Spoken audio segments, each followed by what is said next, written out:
Assalamualaikum warahmatullahi wabarakatuh dan salam sejahtera. Nama saya Cikgu Suhaili binti Rahmat dari Sekolah Kebangsaan Seri Perlindua, Johor Bahru. Hari ini saya akan membentangkan kajian tindakan saya yang bertajuk meningkatkan kemahiran membahagi sebarang nombor dalam lingkungan 10,000 dengan satu digit menggunakan kaedah atas, bawah, sembunyi. Refleksi PDPC yang lalu. Pada refleksi PDPC yang lalu, saya mendapati murid tidak dapat menyelesaikan pengiraan pembahagian sebarang nombor dalam lingkungan 10,000 dengan satu digit.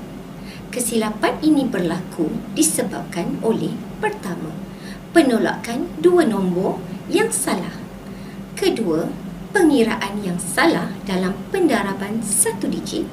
Yang ketiga, penurunan nombor yang tidak tersusun. Dan yang keempat, tidak menulis nombor di bahagian jawapan. Fokus kajian. Saya memfokuskan operasi bahagi sebarang nombor dalam lingkungan 10,000 dengan satu digit. Ini kerana pada pengalaman saya yang telah mengajar selama 16 tahun dalam subjek matematik, saya mendapati tajuk bahagi ini perlu memakan masa yang agak panjang.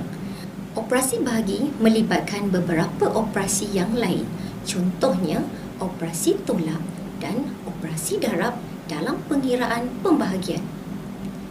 Bahagi juga tidak digunakan sekerap kemahiran tambah. Objektif kajian. Objektif kajian umum meningkatkan kemahiran murid membahagi dalam lingkungan 10,000. Bagi objektif khusus pula, pertama, murid dapat menolak dua nombor dengan betul.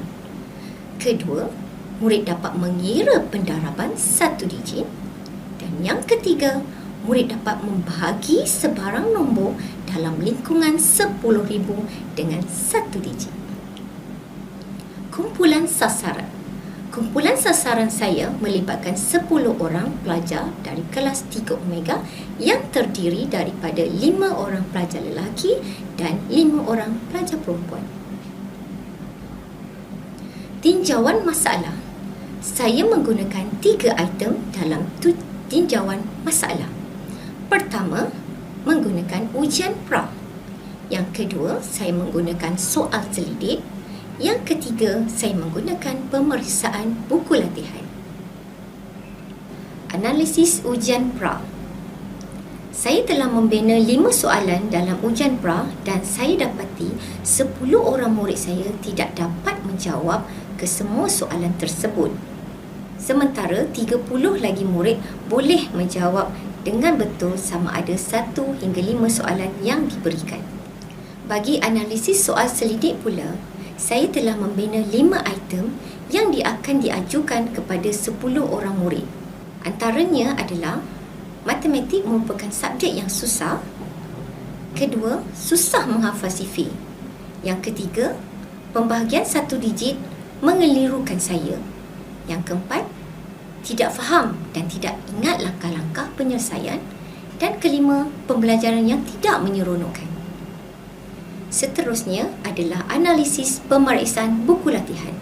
Daripada analisis buku latihan, apa yang saya dapati? Pertama, murid tidak menulis nombor di bahagian jawapan. Kedua, penolakan yang salah. Yang ketiga, penurunan nombor yang tidak tersusun. Tindakan yang dijalankan. Oleh disebabkan analisis tinjauan yang berlaku, maka saya telah merancang satu tindakan bagi mengatasi masalah tersebut. Teknik yang saya gunakan adalah teknik atas, bawah, sembunyi. Seterusnya, merancang tindakan untuk mengatasi masalah tersebut. 4 aktiviti yang telah saya jalankan. Yang pertama, bijak sifir. Aktiviti kedua, atas dan bawah. Aktiviti ketiga, bulat, potong. Aktiviti keempat, cari, sembunyi. Seterusnya, saya akan menerangkan bagaimana teknik-teknik atas bawah sembunyi dilakukan. Aktiviti pertama, bijak sifir. Murid perlu meletakkan nombor menggunakan konsep asas bahagi. Langkah kedua, murid perlu membina sifir atau perlu membina kotak sifir secara melintang di sebelah konsep asas bahagi tersebut. Aktiviti kedua ialah atas dan bawah. Semasa aktiviti ini, saya menerangkan kepada murid tentang fungsi kotak sifir yang mereka bina. Nombor yang berada di bahagian atas kotak sifir dinamakan nombor atas. Nombor yang berada di bahagian bawah kotak sifir dinamakan nombor bawah. Di situlah aktiviti kedua saya dinamakan atas dan bawah. So, murid kena faham di mana kotak sifir di bahagian atas dinamakan nombor atas dan kotak sifir di bawah dinamakan nombor bawah.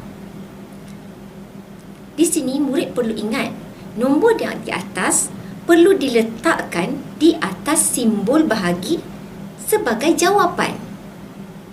Manakala nombor bawah adalah untuk mencari nombor pada soalan yang diberi.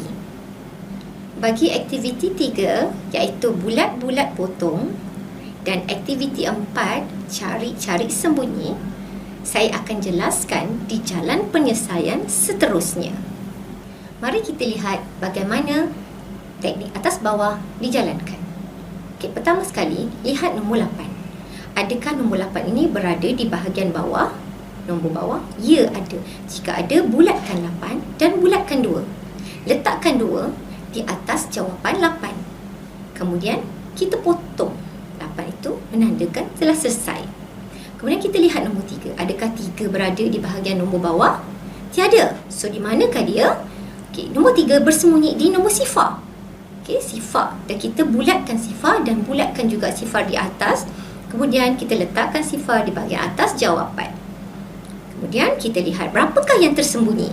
1, 2, 3. Okey, 3 yang tersembunyi. Kita kira kotak tersembunyi ada 3. So, 3 ini akan diletakkan di sebelah nombor yang baru, nombor 3. Okey, kemudian kita lihat nombor 32. 32, adakah dia berada di bawah nombor? Ya, ada. 32. Okey, bulatkan 32 dan bulatkan nombor atas 8. Letakkan 8 di bahagian atas jawapan 32. Kemudian potong. Sudah selesai. So, jawapan kita adalah 208. Refleksi kajian. Mari kita lihat data perbandingan pencapaian murid dalam ujian pra dan ujian pos. Jadual menunjukkan peningkatan murid dalam menjawab soalan ujian pos.